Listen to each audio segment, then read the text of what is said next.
Today, I'm going to show you how to integrate whatever you want in Python, and it's very, very simple.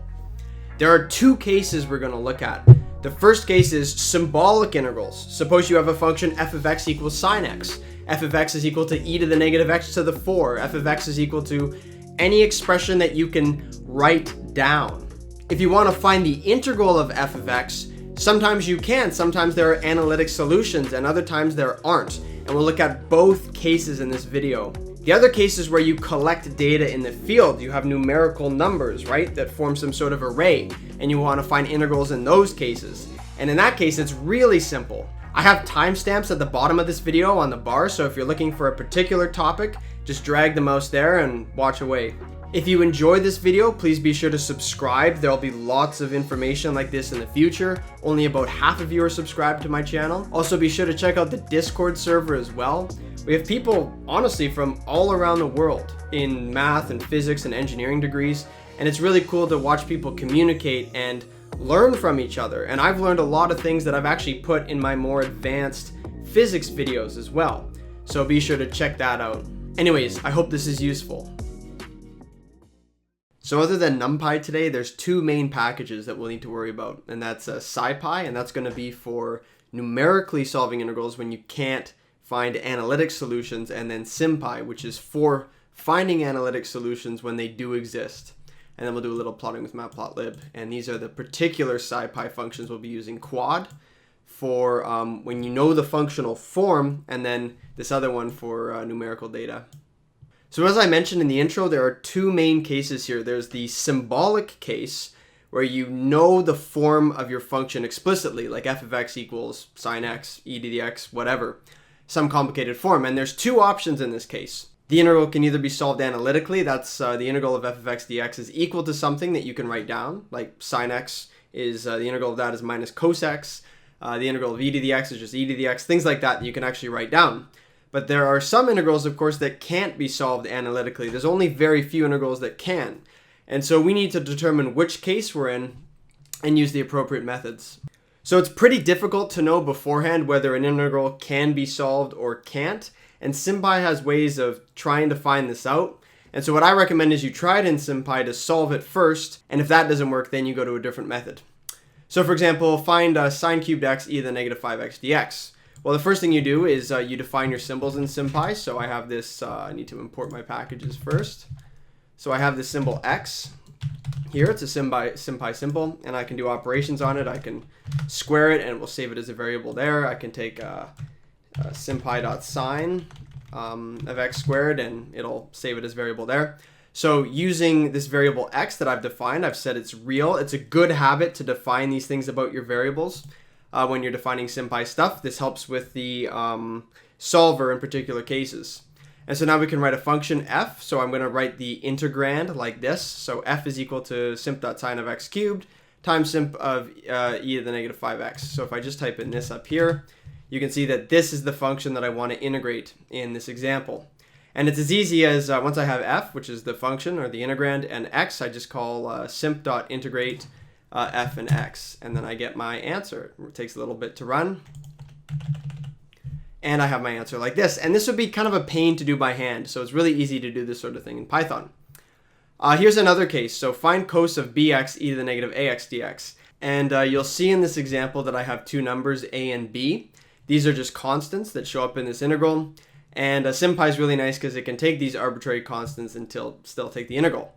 So I need to define a and b, which I do like this, simp.symbols a, b.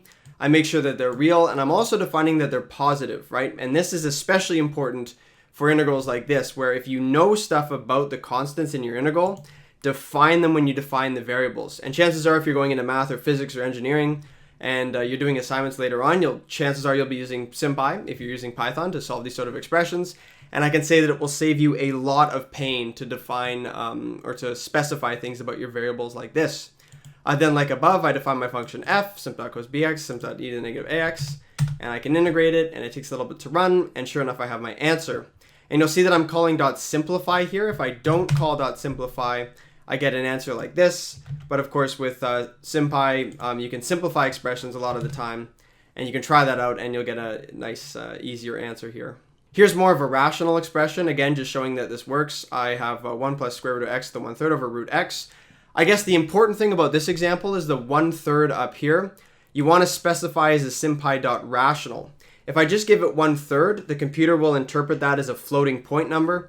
So whenever you have fractions in sympy expressions, make sure to use sympy.rational. And then numerator 1, denominator 3, divided by square root of x, and then I can integrate this f as well. This also works for definite integrals when I have the bounds. Suppose I want to go from 0 to ln 4 of e to the x over square root of e to the 2x plus 9. This again is pretty simple. I define the integrand like this. And here I call integrate f. And unlike before where I just put x here, I have x, and x goes from 0 to ln 4. And log in sympy by default is in base e, which of course is ln. So I can do this, and I can find f, and it will actually give me an expression like this. And if I want to find the actual number, I can go call.eval f. So that evaluates it as a float, and I get a specific number here like that. So that's useful as well. Or I could leave it like this in a more general form. I can also do improper integrals. So here's 0 to infinity of arctan x over 1 plus x squared. And it's able to evaluate these improper integrals. So I call f, my function up here, and I go x from 0. When I integrate to infinity, it's just sympy.oo, because oo looks like infinity. So I can integrate that, and this one takes a little bit, and then I get 2 pi squared as the answer here. So all the examples up to now, you can actually solve the integral and get a solution to, but some integrals you can't solve. For example, the integral of 1 to 2 of e to the negative sine x dx has no analytic solution. So if I try to run this cell here, the same thing I did above, of course, you won't get an answer here, and it will just keep running and running and running. And so that's a sign that it's not going to work. And so what you want to do is I would just interrupt the kernel here. It's obviously not going to work. I'm just going to comment this out. And so what we can do is we can evaluate this definite integral. Remember that this works only for definite integrals. We can use scipy's quad function, integrate numerically. So here I define a function f that this is just a lambda function. It takes an x and it returns, and I should have this as np.sine of x. I'm just going to change that here. And so this is my function f, and what I can do is I can plug in a number here, suppose the number 3, and it will plug in 3, so it's just e to the negative sine 3. Or if I plug in 5, e to the negative sine 5, and I get my answer here. So this is just a regular lambda function in Python. So I have this function f. So f is a function. F isn't a number. F is something that takes in a number and returns a number.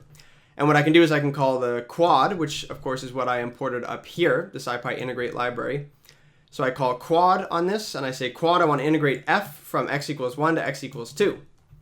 And it does it pretty fast, and it gives me my answer here, and it gives an estimate of the error on the answer as well. And if I just want the answer, I can just index 0, so the first element, and I get my answer like that. So very easy to do. Now this example here is a classic one, and chances are you'll see it if you take 3rd and 4th year physics courses. And this has to do with stuff like the electric potential, the gravitational potential.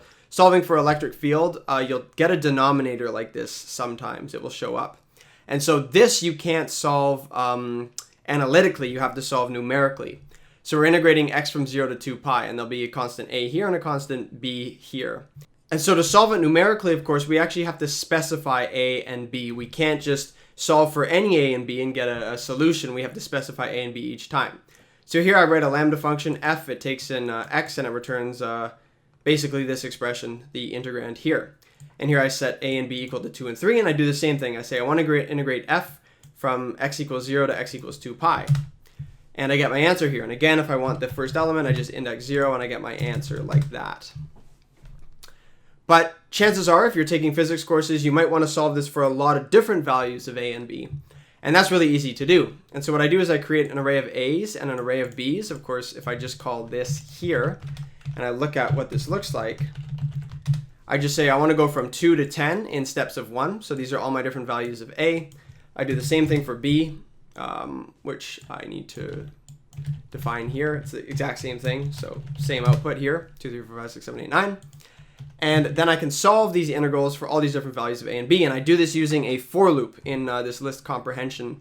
So my integrals are going to be a list like this, as follows. It's going to return a, b, and the integral from f from 0 to 2 pi, and I have to specify these args here like this. So now I'm defining my function not as a lambda function, but as a function that takes an x and then also a and b. And I have to be careful to say that I want to integrate with respect to x, because it doesn't always know this.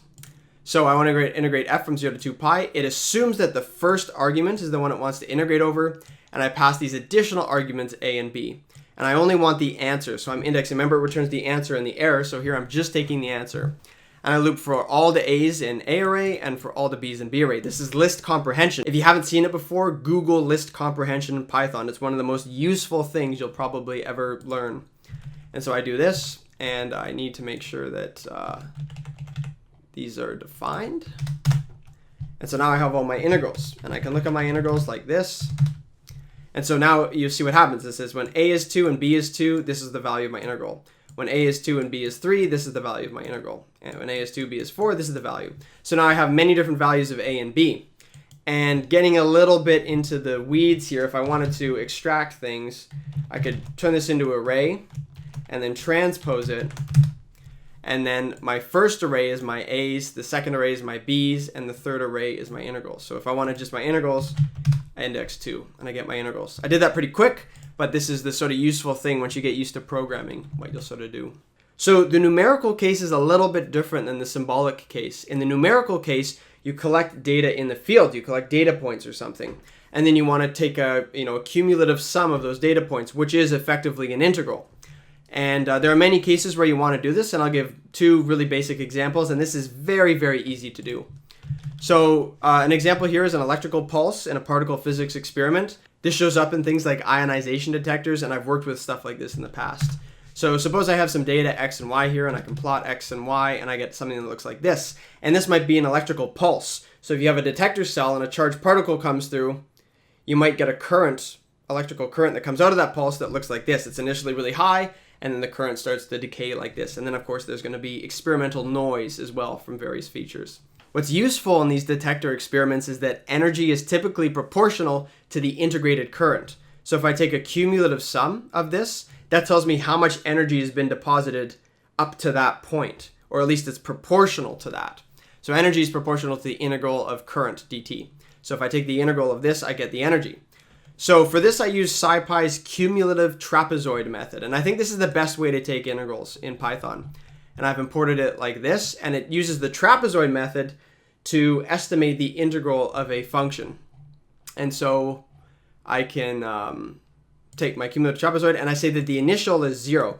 So remember that all integrals have a plus c, of course, but I say when I start integrating, I'm at 0. You can set that to whatever value you want. And so then I have my integral here, and I can plot x versus my integral, and this is the integrated current over time. And you see that the integral actually removes noise from things like this. The integral, like the derivative, will amplify noise, and the integral will remove noise. These are features of the derivative and integral when you're dealing with numerical data. And so if you look at this plot here, it says, well, up to 2 seconds, this much energy has been deposited, and then up to 4 seconds, there's more energy deposited, and it goes more and more and more until it sort of peaks out. A particle comes through, it only deposits so much energy in the detector cell, that it can, and eventually it deposits all the energy it can, and this sort of tapers out like that. Now, another example, if you're watching this video currently or maybe in the future, everything is all good now, but you can look at COVID data as well. So I can open up some COVID data here. This is from my province in Canada. This is the day during the pandemic. We're here. Those of you in the future know what this looks like. I don't know what that looks like yet, so we'll see what happens. And so you can see that these are the number of cases per day up until the 500th day. And if I want to look at the total number of cases up to a certain day, I would need to integrate this. And so to do this, I would use the cumulative trapezoid method. So of course there's x and y data, so I pass in y first, then my x data, and initially there's 0 cases, right? And so I can find the integral like that, and I can plot it. And you see that these are the total number of cases ever in BC up to a certain point. So after 200 days, there were, maybe this is 20,000 people who had the virus. And now, at day 400 and something, there were 400,000 people that had the virus. So sometimes having the cumulative number of people who had the virus might be useful in certain applications. And of course, this can be used for basically any data set that you have or any data that you collect in the field.